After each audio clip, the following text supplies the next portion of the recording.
Welcome back, ladies and gentlemen, to another episode of Mom's Basement. As you can see, I am still your host, Joe, and with me once again is Corey. What's going on, everybody? Glad to be back. All right, so I know it's been a couple weeks since you guys have seen us. School went back, so I'm basically living in two spots here and then in Naperville with school going on. So I'm busy. Corey's in M.O.M.S, so he's got M.O.M.S things to do. So he's busy, but we're going to try and get this out once a week for you guys. If not once a week, every couple weeks. It just gets kind of itchy, scratchy during school. I don't know what those words mean. I have no idea what he's saying. But moving on, yeah, I'm adjusting to school being back, and I just got a new job in another state, so it's just one of those things that it's going to be hard to get to you guys every week, but that's the goal. Yeah, so today what we got for you is some baseball playoff picture, awards, who we think is going to win what, NFL. Season's well into week 3 here, as games are going on as we speak right now. But we're gonna have some Bears talk for you, some surprise talk on the Patriots, like how they're 3-0, because it really boggles my mind. We're gonna get into a lot of that today, but first, Corey's got the sad stuff for you right off the bat here. Yeah. So today, the biggest story in all of sports is the passing of Jose Fernandez, the 24-year-old ace for the Miami Marlins. Apparently, very early this morning, he was involved in a boating accident. No alcohol was involved, but he did lose his life. So I'll speak for Joey and myself that our thoughts and our prayers go out to Jose Fernandez and his family and his teammates. Baseball lost a genuine guy today. Yeah, can you imagine what his career would have been like? It's already one of the best, and he was so young, so thoughts go out for his family. Sad story. But we'll transition from, the sad stuff into Major League Baseball playoffs coming up, and Joey will take that away real quick. Yeah, so no surprise here. The Chicago Cubs clinch home field advantage this week. So that's set. You got to go through Wrigley Field. You want to make it to the World Series. In my opinion, I think they're going to be in the CS, no doubt. So you want to just go right into who we think's going to win? Yeah, we could do that. Talk a little bit about who we think's going to miss the Cubs playoff roster. I mean, you got that more than I do. The only thing I think for sure is that Jason Hammel's probably not going to make the playoff roster, because usually in Major League playoffs you only carry 4 starters because you're not going 5 days in a row. So and it doesn't help that he's just getting shelled every time he takes them on. So it'll probably not. I'm not saying this is going to be the specific rotation order, but it's going to be like Arrieta, Lackey, Hendricks, and Lester, and Jason Hammel's going to be the odd man out of that. Yeah, I'll just give a couple points on it. They're definitely going to carry 3 catchers. Montero's definitely making the roster, especially after what you saw from him and Arrieta the other day in Arrieta's last start. 7 innings, 10 Ks, 1 walk. You're definitely going to see him. So what I think is going to happen in the DS is you're going to see Lester, Hendricks, and Arrieta are all going to start games, and you're going to see a different starting catcher all 3 games as well. So Montero catching Arrieta, Contreras will catch Hendricks, and Ross will catch Lester. So I think that's going to happen. I think Jason Hammel is not on this roster, period.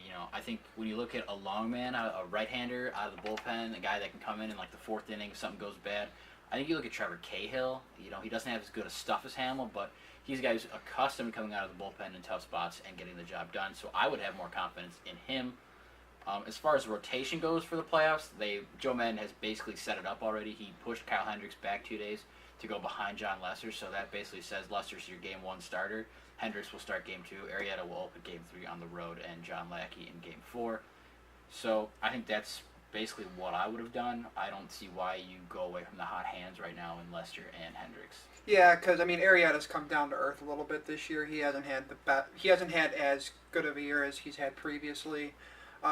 He's still a fantastic number 3 starter. I mean, who's a better Game 3 starter on full rest? Probably not. Yeah, can't really find anybody. But it's not a knock on Arrieta as much as it is, a vote of confidence in Lester and Hendricks. Yeah, especially you have a lot of confidence in Jake Arrieta to go out on the road and get the job done. Yeah, like he did it before. He did it last year in Pittsburgh. An absolute monster. Mm-hmm. So there's that. I think it's pretty set in stone for the Cubs. They're just coasting in through the last week.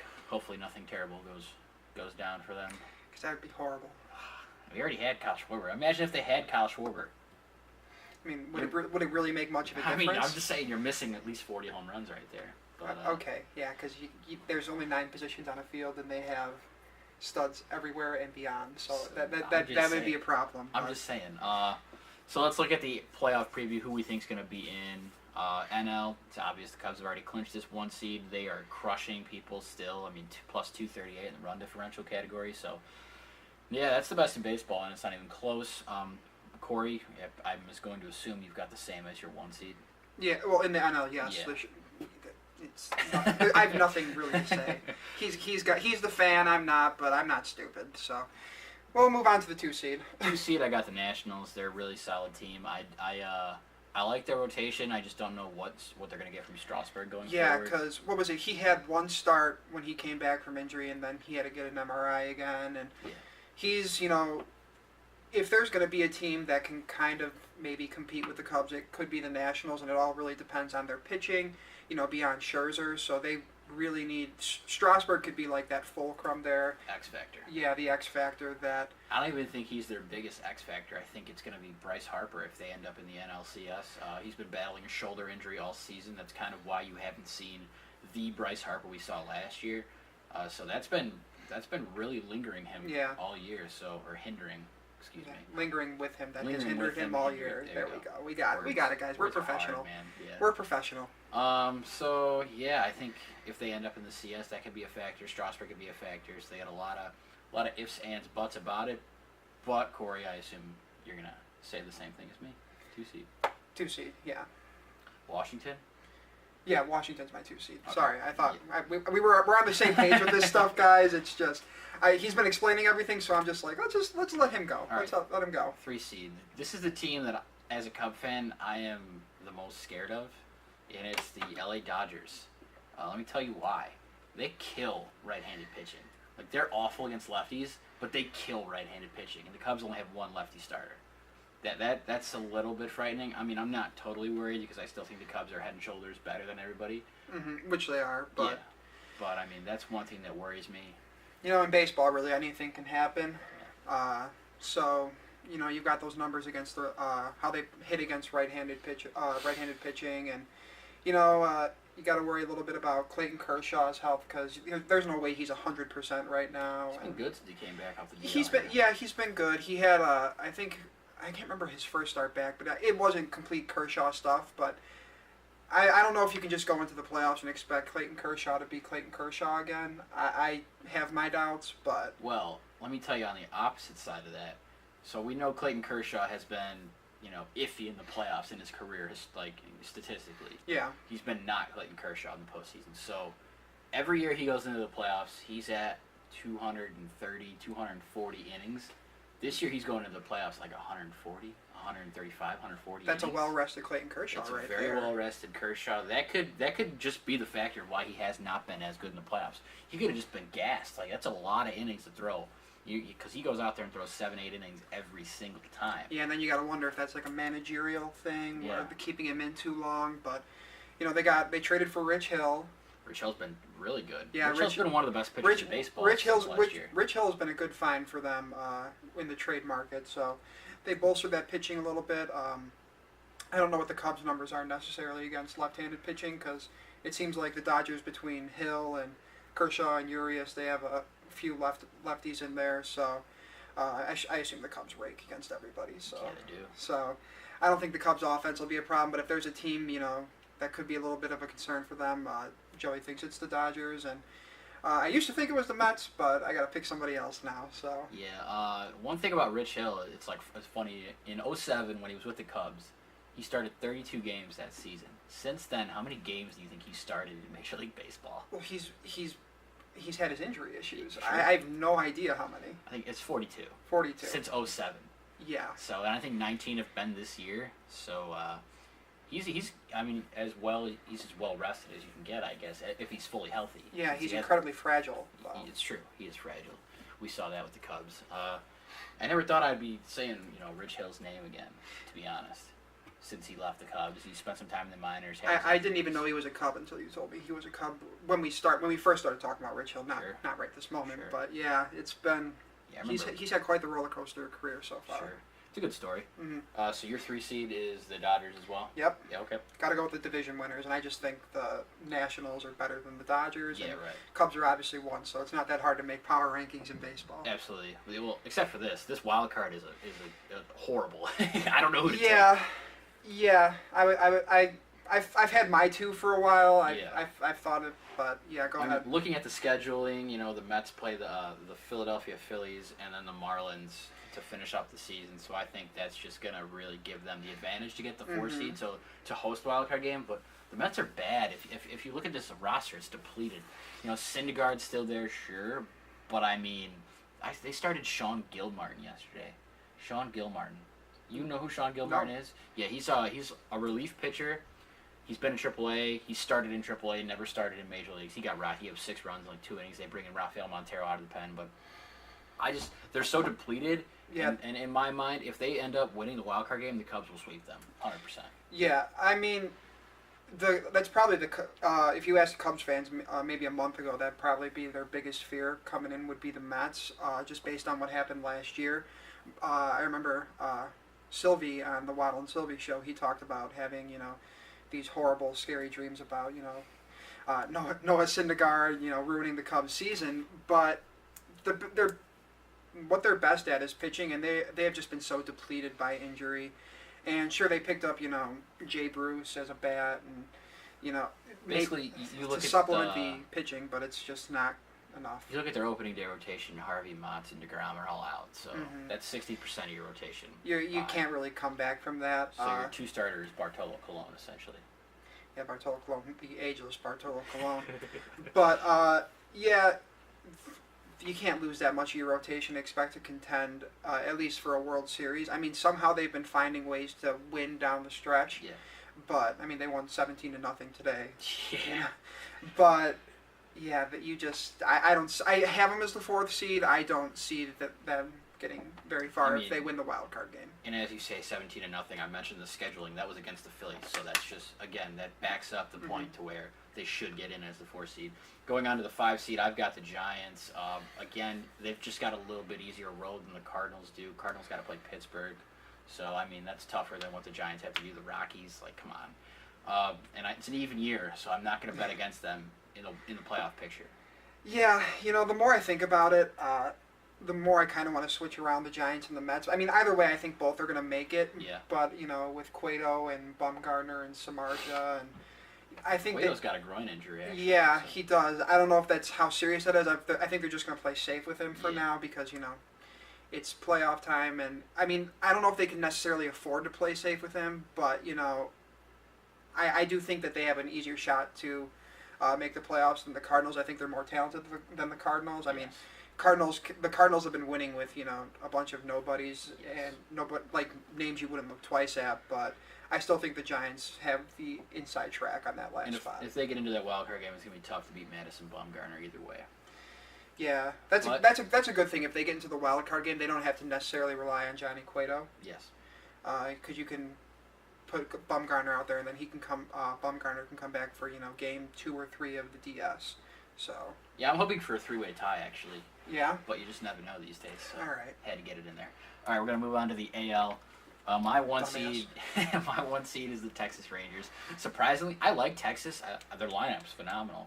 I think when they get to the playoffs, though, they're going to have problems with pitching because it's Cole Hamels. He's an ace, obviously. Maybe Yu Darvish. He looked really good the other day in his last start. But after that, you got barren wasteland as their rotation, basically. Yeah, when we were talking about doing this, I keep wondering, what's happened to Cleveland in this power ranking, and I watched the White Sox kind of body them the past couple days a little bit, not destroy them, but the White Sox have won a couple games. And, when you look at Texas, you had a statistic, their run differential, right? It's was plus 17. Plus 17, which, if you're comparing that to the Cubs plus run differential for the number 1 seeds that we have, the Cubs have over 200 runs in that differential over Texas. It's a big number. So you can look at it a couple ways. You can look at it as Texas wins all the close games. They do just enough to win, or maybe they're not as good as we think that they are. because they don't have the offensive output to match their pitching deficits behind Cole Hamilton. Yu Darvish has looked pretty good since coming back, but yeah, I still think Texas, just because they can absolutely rake, will be the 1 seed, but that's something I'm not too confident in. 92 wins to have only a plus 17 run differential. That just hurts. It hurts me. It makes me think like, oh man, should I really do this? Should I really give them a 1 seed? But I just think the rest. I don't feel like the rest of the AL though is that overwhelming. Yeah, I mean, we're gonna transition to the 2 seed here, Boston. I think Boston's very good. I think Porcello, obviously, probably going to win the Cy Young. You and I don't like Porcello, though. We don't like him, but I mean, the numbers this year don't lie. Yeah. He's been good.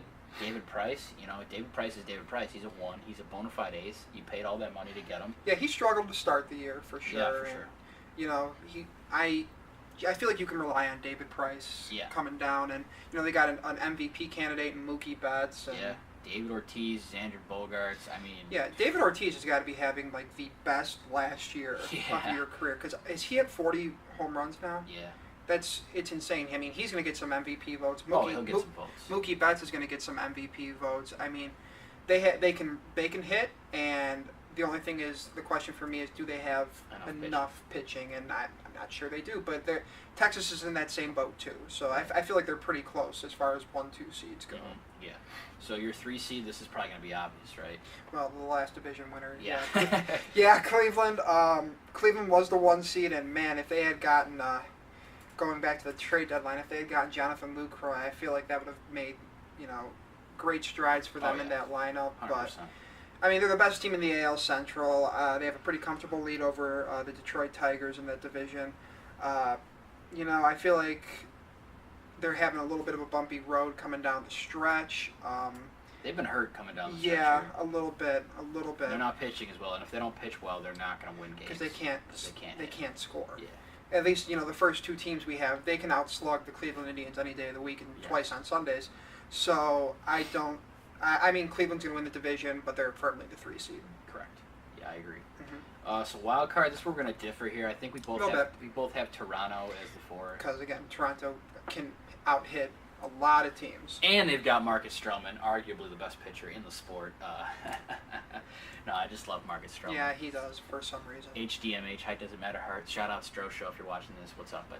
All right, let's move on. Yeah, so Toronto is a 4 seed. Here we're going to get in the 5th seed. Detroit Tigers is my 5th seed. I like them more than I like the Orioles. I think they're not as good hitting, obviously, but the difference between their hitting and pitching is smaller than Baltimore, if you know what I mean. Yeah, no, I understand. Baltimore's got what, right? Britton? Yes. And that's about it as far as pitching goes. Sure, I mean, I have Baltimore as my 5th seed, I guess, in the American League wild card. I don't think they're getting past the wild card game. I really don't. And I'm not sure if you would have Detroit getting out of the wild card game, would you? Man, that'd be tough. I don't know who they would start. What that pitching matchup would look like for Toronto? Do they start Aaron Sanchez? Who do they start in that game? Yeah, there's a lot of variables to put into that. I think I just put a bigger emphasis on hitting over pitching. I think if it's Toronto versus Baltimore, I think Toronto wins. But if it's Toronto versus Detroit, I don't know who Detroit's gonna run out there. Zimmerman. They could run out Fulmer. I mean, I like both those guys better than anybody that Toronto's had this year. That'd be putting Fulmer on a huge stage too. You would, yeah, sure. Yeah, I just value hitting more than I do the pitching, and I think Baltimore can outpace, Detroit. And I think, as of right now, at the current moment, it's Baltimore and Toronto with Detroit 1 game back. I feel comfortable with Baltimore and Toronto as my 2 wild card picks right now. All right, we're going to move on. We're going to go into who we think is going to win the MVPs in both leagues, the Cy Youngs, and the Rookie of the Year awards. MVP in the NL, pretty obvious here. He's the best player in the league. His name's Chris Bryant. He is the most gorgeous man in the sport. So I'm picking Chris Bryant. That's not a homer pick. The guy's numbers are ridiculous. He leads the offensive players in WAR. So he's my pick to win the NL MVP. Yeah, I don't know why he needed to bring up that he was gorgeous. I don't know how that sways that sways the MVP voters, but I also have Chris Bryant. Like he said, leads a lot of categories, especially the offensive WAR is the big one for me. And he passes the eye test too. There's no question, in my opinion. I mean, his teammate Anthony Rizzo could probably give him a little bit of a run, but I think it's going to be Chris Bryant. Yeah, that's an easy one right there. AL gets a little tricky for me. I don't know who to give it to between Jose Altuve and Mookie Betts. It's really a toss-up for me. If either one of them gets it, sure. I feel like the voters are going to look at the Red Sox being the better team, and it maybe leans towards Mookie Betts, but I'm not upset about it either way. Yeah, I have actually Jose Altuve, and Jose Altuve is tearing the cover off the ball. He's got a 411 on base percentage, and he's hitting 340. It depends on when we decide to upload this, what his batting average will be. Right. But one thing I saw with Mookie Betts, and Mookie Betts is a fine baseball player. I mean, if the Red Sox, you want to trade for Chris Sale, you might want to, if you want to throw Mookie Betts in there, I'll take that. But a lot of his RBI, his run producing totals have, he's had issues on the road as far as run producing goes, and he just seems to, his RBI numbers are overwhelming at Fenway as opposed to on the road, and that has raised some questions as far as whether he's just living off of Fenway Park, which I don't think he is. But we're talking about the best player in an entire league, so you got to nitpick a little bit. I mean, I have Jose Altuve and other names considered. We considered obviously Mookie Betts. We considered Mike Trout, even though he is on a bad team. He's still, if you were to start a team with one player, I'd probably take Mike Trout. Yeah. And he's gonna lose out on MVP this year. Josh Donaldson could get a couple votes. Yeah. Josh Donaldson had a great. He's just great. Like you see all these guys consistently put up great numbers year after year after year. You almost forget about him a little bit. Right. So that's probably why Mike Trout doesn't get it. Okay, let's move on. Cy Young. NL Cy Young for me. I know I've been pushing for Kyle Hendricks. I love Kyle Hendricks so much. I think he's a great pitcher, a lot better than people give him credit for. But I don't think he's going to get it. At least they finally put him in the conversation. That's my goal. That was my goal. Get him out there, get that name out there, put him in the conversation. But ultimately, I think John Lester is going to get the Cy Young. The guy's been on a tear. He just doesn't lose anymore. He's 18 wins. He's a god out there. Every fifth day he goes out, I'm 100% confident we're winning this game no matter what happens. Well, again, John Lester's probably top 3 for me. But I have Max Scherzer actually winning it because he is tied for the league lead with John Lester in wins. They both have 18 wins. And Max Scherzer has the best strikeout to walk ratio. I believe it's 5.1 to 1. And he has the best whip for his. He has the best whip, and I believe he leads the league in strikeouts as well. Again, they're all very good pitchers, but I just side with Max Scherzer. Yeah, John Lester for me is the better pitcher there. All right. AL. All right. All right. AL, as much as I don't want to give it to Rick Porcello, no one else is going to win this. He's got 21 wins, so he's going to take the AL Cy Young. I don't like him as a pitcher, but this is just what we have to do.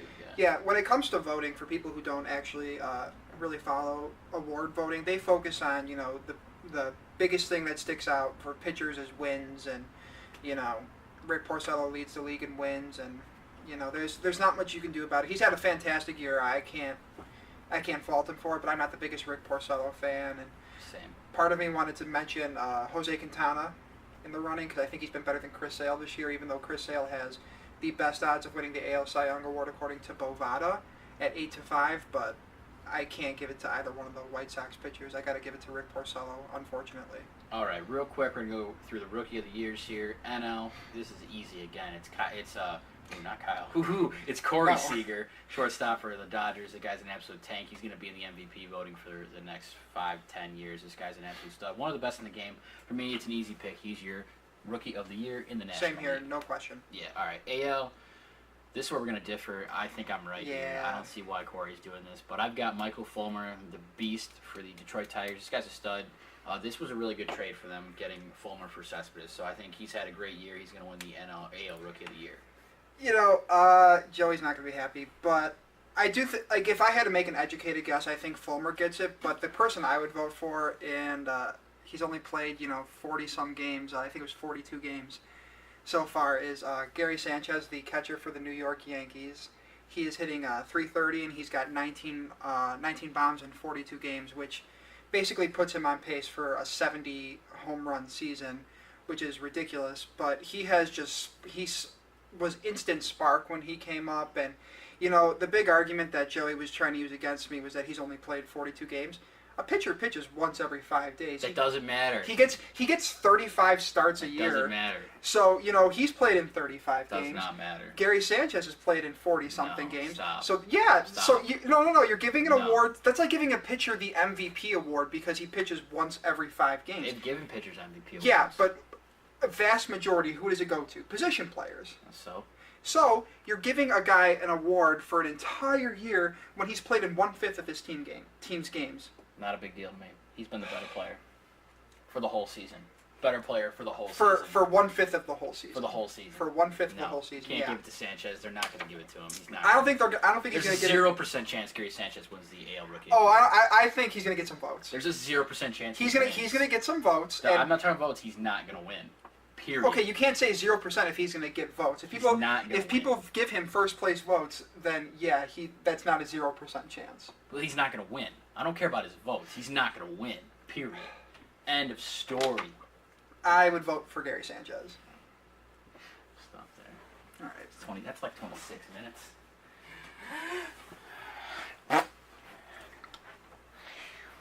Let's see how Diggs out for Corona. All right, Corey, are you ready to talk about some football? Always. Always. Well, unfortunately for you, your team's 0-2 through 2 weeks. Do you want to give your assessment of the Chicago Bears through the first 2 weeks of this season? Yeah. Now, hang on. Before you go, you do remember that you had them at 10-6. I did. We both picked them to lose week 1, so that was okay for our predictions going in. I did not expect them to lose to the Eagles in week 2. Nope. I did not expect them to get crushed by the Eagles in week 2, especially by a rookie quarterback, although Carson Wentz has been playing very well. Yeah, for sure. He's, even as we speak, in week 3, he's carving up the Steelers at the moment. But, Jay Cutler hurt himself in week 1, and he tried to carry it over into week 2 and play through it, and he didn't play well. Their offensive tackles are just absolutely garbage. Bobby Massey and Charles Leno, they need to be somewhere else very soon, or this offseason. We need 2 new tackles. And, Kevin White hasn't been very impressive thus far. You keep telling me he's a bust and he's only played 2 games. But I've been saying this for a year now. Okay. I said this since the day they drafted him. Okay, but horrible pick. You need to understand that you don't evaluate a draft class until 3 years in. I'm just saying, he's a one-hit wonder in college. He can't run routes. The guy's stupid. Okay, but there are a lot of one-hit wonders in college because you don't get to play until some people don't get to play until they're juniors, and then if you have a great year your junior year and you're told, hey, you're a top 10 pick, are you going to stay? I'm not staying, but if I'm a GM, I'm not drafting him either. So there's 2 sides of that.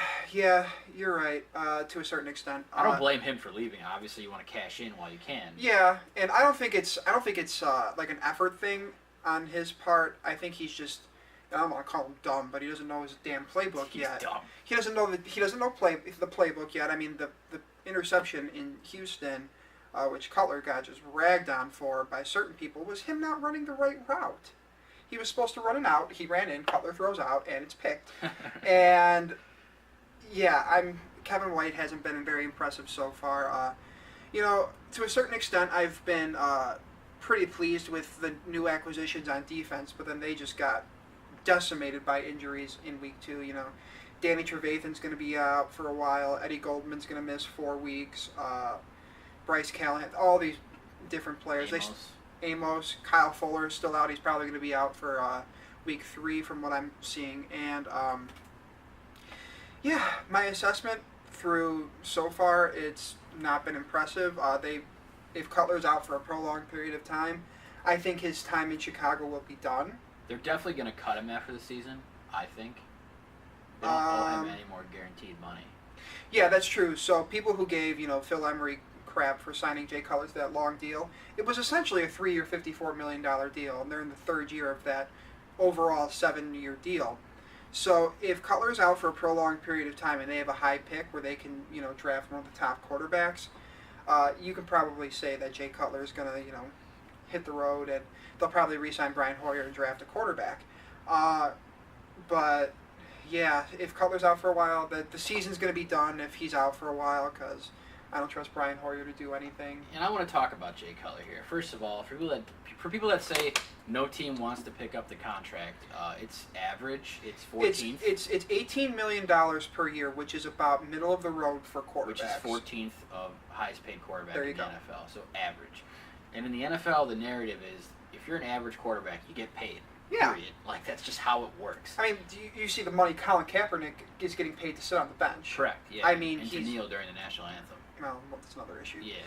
But, yeah, so if you're an average quarterback, you're going to get paid. I mean, like we just talked about, Colin Kaepernick's a backup, and I think he's making $16-17 million per year. And they had the choice to take him off the active roster. They could have, and they still kept him. They chose not to, but regardless. Yeah, Jay Cutler's always gotten a lot of hate for stuff he probably didn't deserve. I mean, when he started in Chicago, he had no offensive line, and he was thrown to Devin Hester. And, you know, they got him receivers over the years, and for a while he had a decent offensive line. He has a good interior of the offensive line. He doesn't have good tackles now. They did. This rebuilding process that the Bears are going through, it's not like baseball where you can put off for 4 or 5 years like the Cubs did and, you know, wait and develop prospects. There's no developmental league. You get these rookies and you throw them in and you expect them to contribute and then eventually be key role players. And, you know, Ryan Pace has suffered through... Well, the Bears are suffering now because of years of bad drafts from Phil Emery and even back to Jerry Angelo because Phil only had control of the team for 3 years. Mm-hmm. It's going to take Ryan Pace, you know, another season to probably get them all together and get a run for a division. If everything fell right this year, I felt like they would still be a 10-6 ball club. You said 9-7, but if you're missing your quarterback, you're not getting to be 10-6. I'm going to give a couple things here. This is a shot at the Bears front office. Like you said, when Jay Cutler first got here, he had no offensive line, and he was thrown to Devin Hester, who should never be a receiver ever. Mm-hmm. Then they get him weapons. They get him Brandon Marshall. Matt Forte's there. Alshon Jeffrey. Martellus Bennett. So now they get rid of these weapons. You know, they trade Marshall. I understand, you know, he's a hothead, whatever. The guy can flat out play, like 100%. For a 6th-round pick, do you know who they drafted with that 6th-round pick? Adrian Amos. Adrian Amos? I thought he was a 5th-round pick. I didn't want to correct you, but the Bears traded Brandon Marshall and a 7th-round pick to the Jets for a 5th-round pick, and that 5th-round pick was Adrian Amos. Okay. So that's decent. I mean, Adrian Amos is probably going to be a starting safety in this league. Uh-huh. He already is, but I mean, as he develops, he's going to be a really good starting safety. But Brandon Marshall's an elite receiver. I still probably would have made the trade. I don't think that's the big move that screwed them up. Well, hang on. Let me. Then you trade Bennett. You don't even give a look at Matt Forte in free agency. Now, where are you at? You've got Alshon Jeffrey and nothing. Jeremy Langford, obviously not a starting running back in this league. So you've got no running backs. You've got one receiver. You've got nobody at tight end. You've got no offensive line. And then there's Jay Cutler, who's taking all the heat for everything. Now, and when you look at Jay Cutler, he's got no time to throw the ball. And I know that's a cliche. You know, we hear it all the time. But because it's Jay Cutler, he gets ragged on. Look at Andrew Luck. Andrew Luck's offensive line, horrible. He fumbles, he throws a pick. Oh, it's Andrew Luck, you know, yada, yada, yada. Not his fault. Offensive line, Jay Cutler. Jay Cutler's the worst quarterback in the NFL. This guy sucks. We should get rid of him.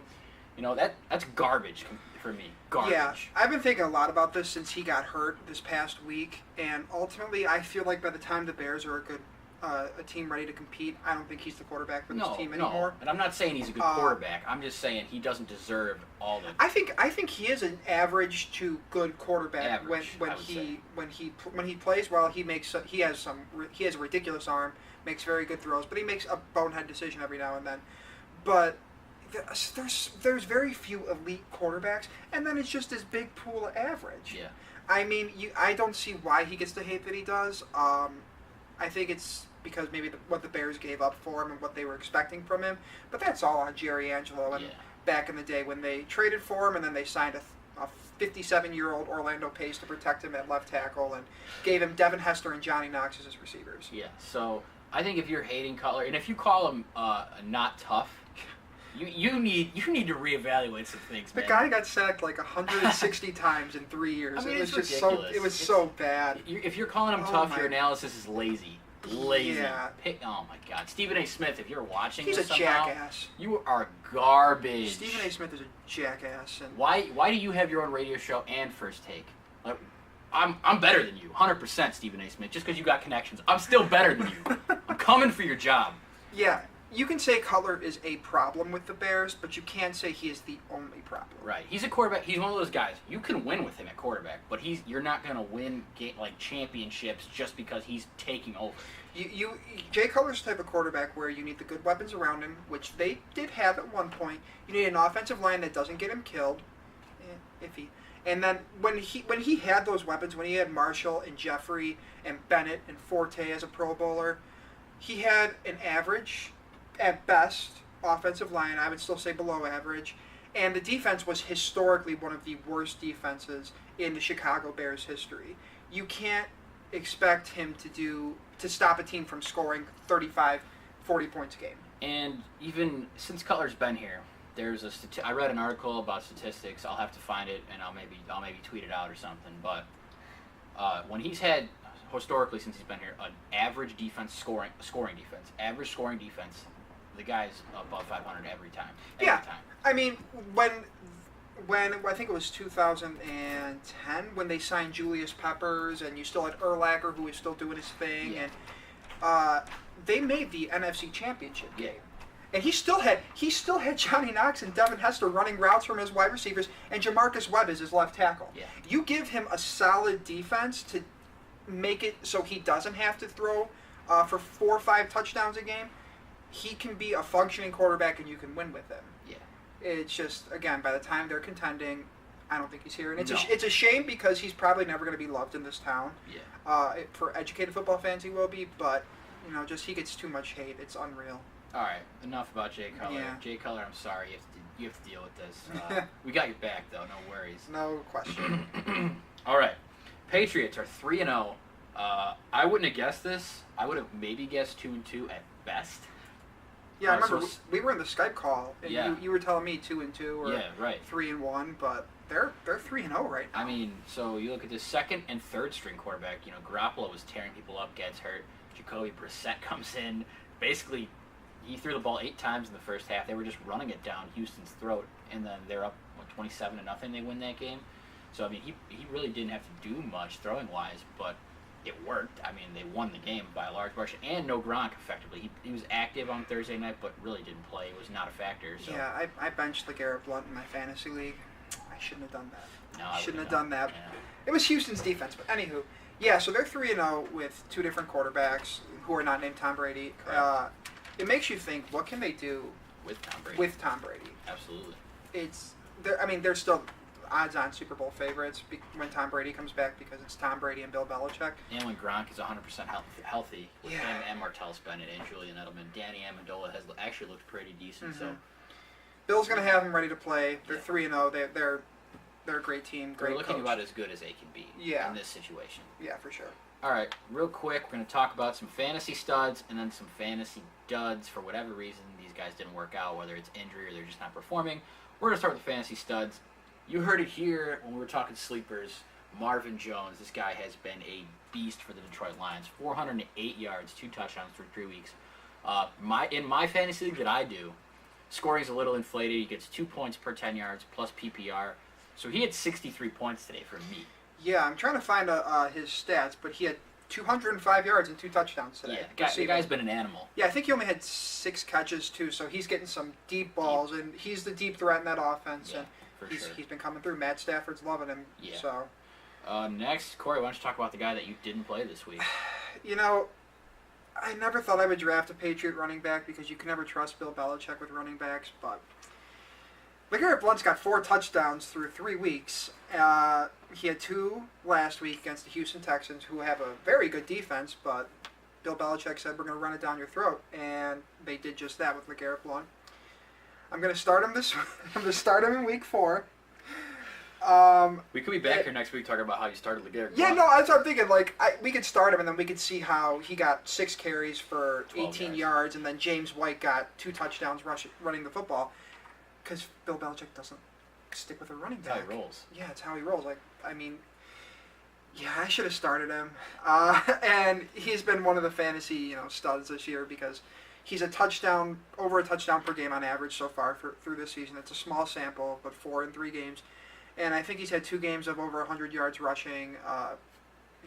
Whether it's in standard or PPR, you're looking for touchdowns, you're looking for 100 yards, and he's done it both. Actually, I'm gonna change up this third one we talked about. I'm gonna X that out. And I'm gonna go with Will Fuller. Okay. In Houston. I believe we also had him as a sleeper. Yeah, that sounds about right. Yeah, we had him as a sleeper. Right. He's been actually very nice for Houston through 3 games. He didn't do too much on Thursday night, but the first 2 weeks, this guy was killing defense. The Texans didn't do much at all No, on that they Thursday didn't do night. anything. Yeah, when Will Fuller, because he lit up the Bears in Week 1, but I just figured that was because the Bears had no defensive backs that were healthy. Right. But I mean, Will Fuller was a high draft pick for them, and he can get a bunch of one-on-one matchups because DeAndre Hopkins on the other side.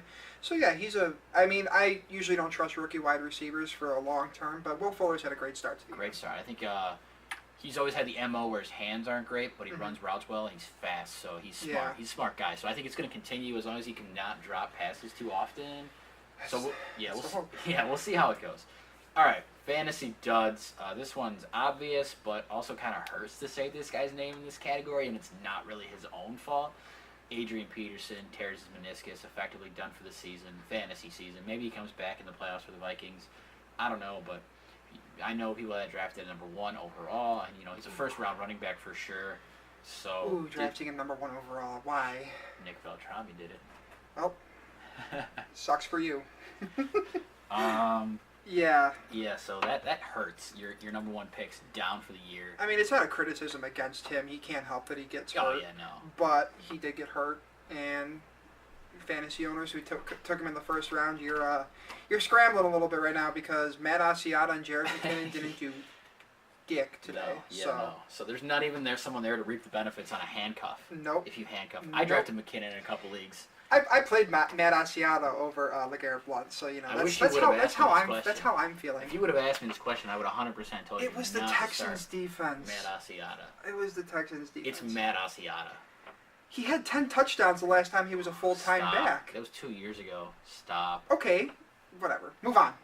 All right, next one, Mark Ingram. This guy's another running back that went pretty high in a lot of drafts. I was super high on him, although I didn't end up drafting him on any of my teams. I thought he was going to have a great season so far. He's done absolutely nothing. I think the Saints have been passing the ball a lot off the jump here. Just as a side note, does Matt have Ingram and Doug Martin? Does he have both of them? Yes. Oh, we're just taking shots at Matt in this podcast. But Matt is currently destroying Jose Martinez. He's projected to put up 223 points this week. Yeah. Yeah, so anyway, back to what we were talking about. Sorry. Mark Ingram was, and I just kind of spoiled the next name on the list, but whatever. Yep. Mark Ingram was one of the 4 running backs I considered taking after I took Antonio Brown 1 with my back-to-back picks, and I am so glad I took McCoy and Forte over Ingram, and the next name on our list, Doug Martin. There's not much we can say about that. I mean, the Saints passed the ball. Yeah. It's Drew Brees, I don't know what you could really expect out of Mark Ingram. Expect maybe a goal line touch, but yeah, he shouldn't be counted on as an RB1 or maybe even an RB2. All right, so here's the next guy, Doug Martin, as we've already said. But let me tell you a story about Doug Martin. Tell me a story about Doug Martin. His NFL career. Okay, so we all know he had their fabulous rookie year. Mm-hmm. Came storming the league. Then had two really bad years. Went back to a pretty good year last year. Yep. So those 2 bad years were both the years that I drafted him on my team. First round pick, Doug Martin, 2 years in a row. Wait, you took him as a first rounder after he had a bad year? Yeah, sure did. Well, I think it was a keeper maybe, and he was my best option. This was years ago. Okay. I think it was keeper. I was going to say, why? He was my best option. So, damn. Yeah. Now this year, I drafted him on 2 teams out of my 6, I think. And then after week 1, I needed a running back in my league for work. Shout out Kenwood Liquors. And I trade Tevin Coleman and Alan Hearn. So I really didn't give up much. I get Doug Martin, I start him, he gets hurt. He's now out for 3 weeks, so we're on pace for him to have another terrible season, it's looking like, after a good week 1 start. Yeah. So, again, you can't blame a guy for an injury, no. But, you count on these guys, and injuries happen, and luckily, did you get his backup? I have Charles Sims. Yeah, yes. You have Charles Sims. Correct. And Charles Sims, to this point today, actually has scored a touchdown, so... Also, update, Carson Wentz just threw a 73-yard touchdown to Darren Sproles. God, he's just... It's now 20-3. He is carving up defenses. Jesus Christ. Yeah, I picked the Steelers in my survivor pool, so it looks like I'm taking an L this week. You are. Yeah. SMH. It's okay. I'm taking an L on Matt Asiata this week. So, sure are. So we're good. We're going to hold these L's, and that is going to do it for this week on Mom's Basement. Thank you guys so much for watching or listening, whatever it may be. Corey, thank you for being here. Anytime. Alrighty, and we will see you guys next week. Peace.